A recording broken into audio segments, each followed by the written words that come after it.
Il-ġimgħa bdiet bil-Kumitat PANA tal-Parlament Ewropew żar pajjiżna biex jistħarreġ is-settur finanzjarju f'pajjiżna. Fl-istess jum il-Ministru fl-Uffiċċju tal-Prim Ministru Konrad Mizzi u Chief of Staff tal-Prim Ministru Keith Schembri ppubblikaw l-awditjar dwar il-kumpanija li fetħu fil-Panama. L-awditjar ikkonferma li ma kienx hemm kontijiet bankarji, ma kienx hemm flus, ma saru l-ebda tranzizzjonijiet u ma sar l-ebda negozju. Fi kliem ieħor dejjem qalu l-verità dwar il-kontijiet tagħhom.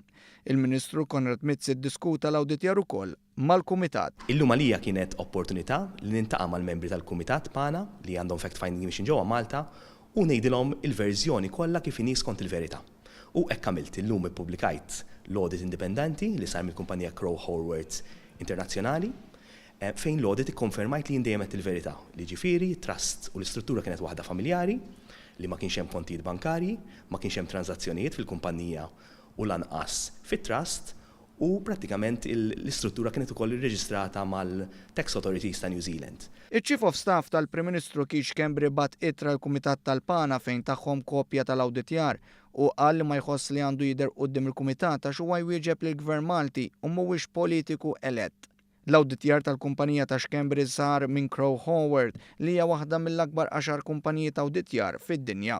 Fi stqarrija Keith Schembri qal li huwa evidenti li l-akkużi kollha kontrih illum huma pprovati bla bażi u b'intenzjonijiet ħżiena. Fl-ittra l-Kumitat tal-PANA Schembri qal li min għamel dawn l-akkużi fil-konfront tiegħu xtaq li sal-lum huwa jkun mejjed u ppubblika mal-ittra storja fejn defini Caruana Galizia allegat li kellu kanċer terminali u li kien se jmut fi żmien ftit xhur. Schembri żied jgħid li Simon Busuttilli kif fuq il-karru ta' Caruana Galizia kemm fuq dan l-attakk u kemm fuq attakki oħra. Quddiem il-Kumitat PANA der ukoll il-Viċi Kap Nazzjonalista Beppe Fenekadami brabta mill-istorja ta' Capital One. Fenekadami kien direttur ta' kumpanija fiduċjarja li kienet tmexxi l-interessi ta' Capital One, kumpanija investigata brabta ma' ħasil tal-flus u traffikar ta' droga. Oriġinarjament kien mistenni li jixed ukoll ex-Ministru Deputat Nazzjonalista Tonio Fenek, direttur ta' Falcon Funds, li fl-Iżvezja allegatament froda pensjonanti.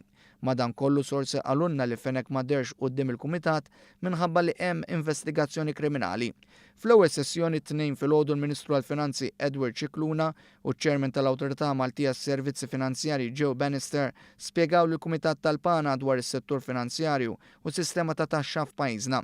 Deru wkoll persuni oħra midħla tas-sistema finanzjarja Maltija. Il-Kumitat tal-PANA ltaqgħu wkoll ma' numru ta' ġurnalisti.